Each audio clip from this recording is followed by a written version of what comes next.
ओम नमो भगवते वासुदेवाय नमः। नमस्कार दोस्तों, आप सभी का आपके अपने यूट्यूब चैनल आसान राह में हार्दिक स्वागत है। और इस बार ये एकादशी 2 अक्टूबर को पड़ रही है। यह एकादशी अत्यंत विशेष होती है क्योंकि यह एकादशी पितृपक्ष में आती है। मान्यता है कि यदि कोई पूर्वज जाने अनजाने हुए अपने पाप कर्मों के कारण यमराज के पास अपने कर्मों का दंड भोग रहे हैं तो इस एकादशी का विधि पूर्वक व्रत कर इसके पुण्य को उनके नाम पर दान कर दिया जाए तो उन्हें मोक्ष मिल जाता है। अश्विन मास के कृष्ण पक्ष की एकादशी को इंदिरा एकादशी कहते हैं। एकादशी तिथि भगवान विष्णु को समर्पित होती है। ऐसे में इस दिन भगवान विष्णु की विधि विधान से पूजा की जाती है। पितृपक्ष में आने से इंदिरा एकादशी का महत्व तो और ज़्यादा बढ़ जाता है। आज हम आपको सुनाएंगे इंदिरा एकादशी की व्रत कथा। दोस्तों, वीडियो शुरू करने से पहले आपसे एक रिक्वेस्ट है, अगर आपको मेरी वीडियो पसंद आती है तो प्लीज़ वीडियो को लाइक कीजिएगा और साथ ही कमेंट बॉक्स में जय श्री हरि विष्णु जी अवश्य लिखिएगा। भगवान विष्णु आपकी सभी मनोकामनाएं पूर्ण करेंगे। और न्यू वीडियो अपडेट के लिए आप मेरे चैनल को भी सब्सक्राइब कीजिए, साथ ही बेल बटन को जरूर प्रेस करें।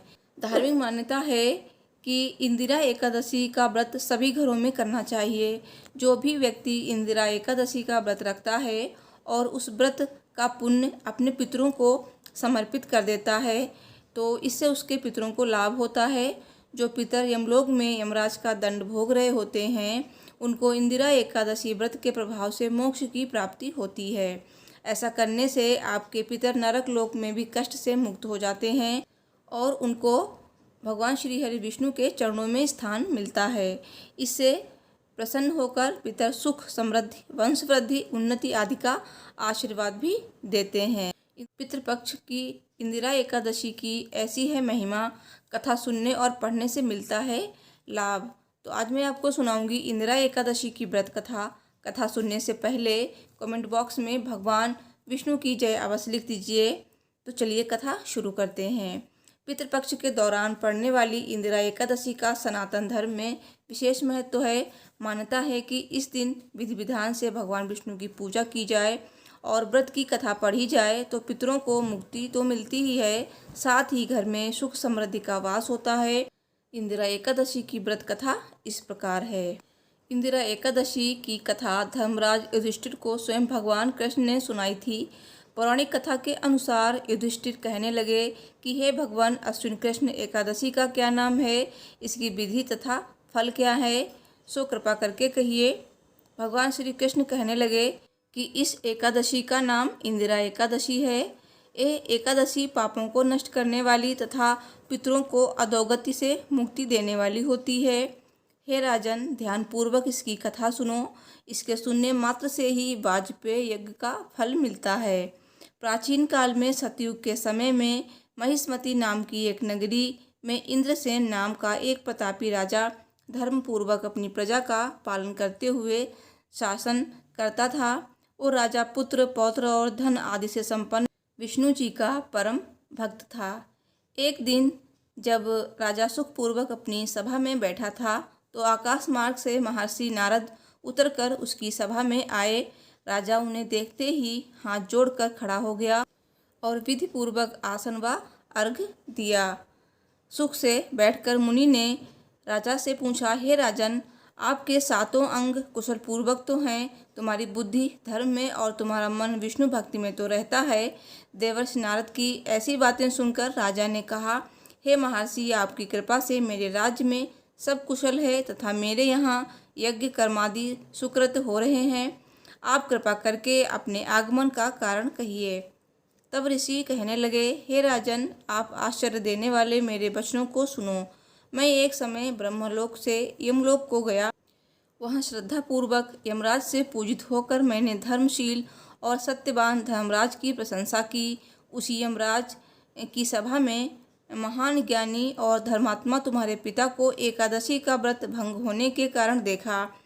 उन्होंने संदेशा दिया, सो मैं तुम्हें कहता हूँ। उन्होंने कहा कि पूर्व जन्म में कोई विघ्न हो जाने के कारण मैं यमराज के निकट रह रहा हूँ। सो हे पुत्र, यदि तुम अश्विन कृष्ण इंदिरा एकादशी का व्रत मेरे निमित्त करो तो मुझे स्वर्ग की प्राप्ति हो सकती है।